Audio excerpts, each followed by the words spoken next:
Hi friends, మేమైతే ఖతార్‌లో ఈజీగా land అయిపోయాము. చాలా హ్యాపీ అనిపిస్తుంది. కొంచెం టైంలో మా హస్బెండ్‌ని అయితే మీట్ అవ్వబోతున్నాము. నేను మా పాప అయితే చాలా ఎక్సైటెడ్‌గా ఉన్నాము. ఖతార్ ఎయిర్వేస్ చాలా పెద్దది. చాలా బాగుంటుంది ఎయిర్‌పోర్ట్ అనేది. మేమైతే ఎంత ఈజీగా, ఎంత సేఫ్‌గా రీచ్ అయ్యామంటే అంత సేఫ్‌గా రీచ్ అయ్యాము.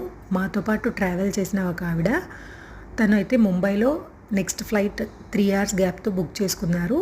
కానీ తన ఫ్లైట్ విజయవాడలోనే డిలే అవ్వదని చెప్పేసి ఎయిర్వేస్ వాళ్ళే ఇంకొక ఫ్లైట్‌కి చేస్తాము, ఇది క్యాన్సిల్ చేసేసి అని విజయవాడలోనే తను ఫ్లైట్ అనేది ముంబైకి ఎక్కలేదు అసలు. ఎయిర్పోర్ట్ వాళ్ళే ఇంకొక ఫ్లైట్ అనేది బుక్ చేశారు హైదరాబాద్ నుంచి. తను విజయవాడ నుంచి మళ్ళీ హైదరాబాద్ వెళ్ళింది. ఇలా ఏ ఇబ్బంది పడకూడదని మా హస్బెండ్ అయితే 9 అవర్స్ వెయిటింగ్తో మాకు ముంబై నుంచి చేశారు. ముంబైలో దిగేసి ప్రశాంతంగా ఫుడ్ అనేది మేము బయటికి వెళ్ళేసి తినేసి నేను మా పాప మళ్ళీ ప్రశాంతంగా ఎక్కాము.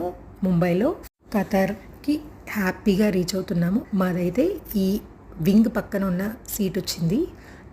మీ అందరికీ ఇది నచ్చితే లైక్ చేయండి, షేర్ చేయండి, నచ్చితే ఛానల్ సబ్స్క్రైబ్ చేయండి. Thank you.